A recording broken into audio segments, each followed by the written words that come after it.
Dahi bhalla is a fried lentil dumpling that is soaked in whisked yogurt and then garnished with various delicious chutneys, herbs, and spices. It's fabulous as a snack, great as a side along with main dishes. What you need to do is soak moong dal and urad dal for a couple of hours, drain it, wash it, drain it again, and then grind this to a semi-coarse consistency.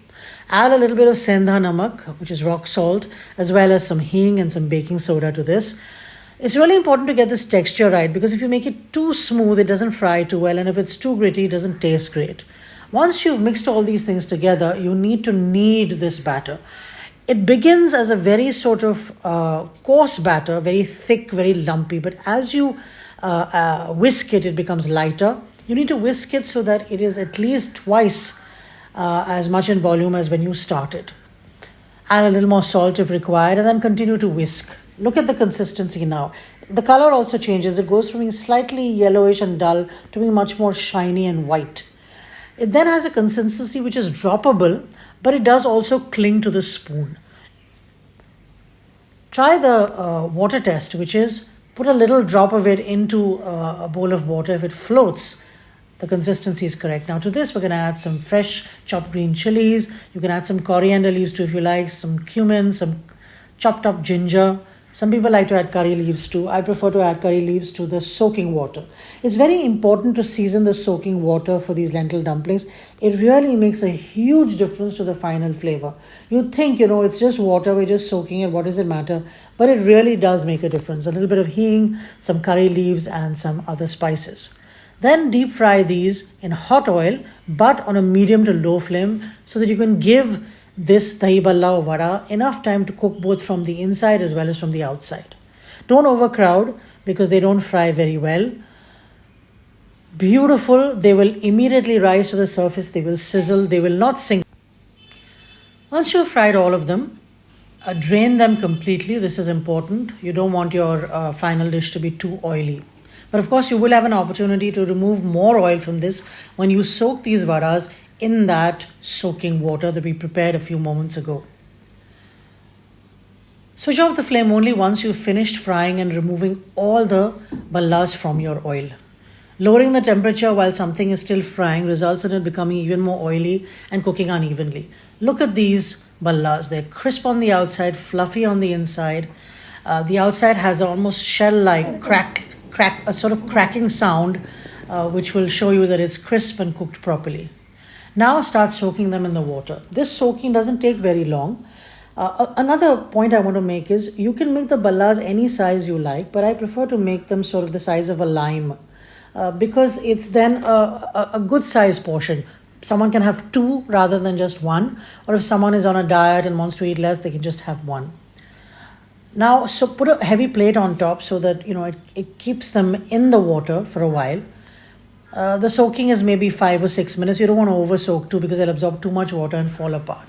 Then gently squeeze out the water. Be gentle because you don't want to turn that bhalla into dust or into something that's unrecognizable. Now whisk together full fat creamy plain yogurt.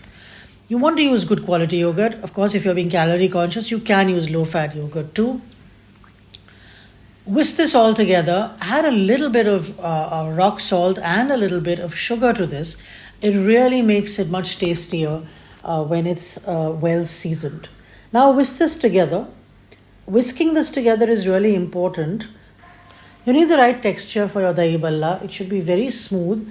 It should be light and very creamy. This takes some patience. Do not do this in an electric mixer or a blender. You need to do this by hand so that you keep the authentic texture of the yogurt. Once you've done that, pour in half the yogurt and then place the bhallas over them. You're going to pour the remaining yogurt over the bhallas so that the entire thing is completely submerged. I generally do this and then I let it sit in the fridge for a while so that the bhallas can absorb the flavors from the yogurt and can absorb the moisture from the yogurt. This makes them really soft and extremely moist and really tasty to eat.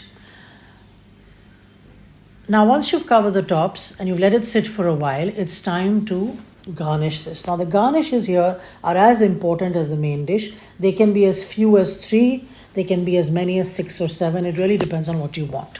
Some chaat masala is essential. You can also make a special dahi bhalla masala from scratch if you like. You want to put some black salt on top of this, and some freshly roasted and ground cumin makes all the difference. And then a good, nice, homemade green chutney, the recipe for which you will find below in this recipe.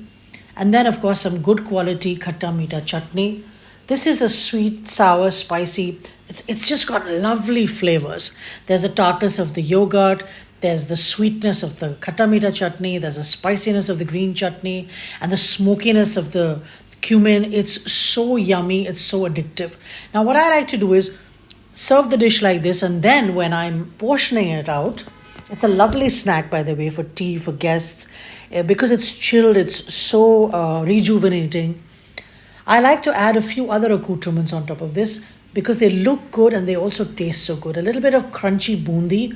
So you have the soft dumpling and then you have the crunchy boondi on top. Just lovely. A few kernels of freshly shelled pomegranates brings color to this. Especially if you're doing it for like a festive occasion like Holi, color is always welcome. And then some fresh coriander or mint if you're someone who doesn't like coriander. Also known as cilantro, you can use freshly chopped mint too if you like. Just delicious. Just look at that, and have a little bit of the chutneys available on the side for people to add more or less if they like. Really delicious. Will stay refrigerated in your fridge for a couple of days, 3 or 4 days, but I doubt it's going to last that long. These are so delicious. Do make them.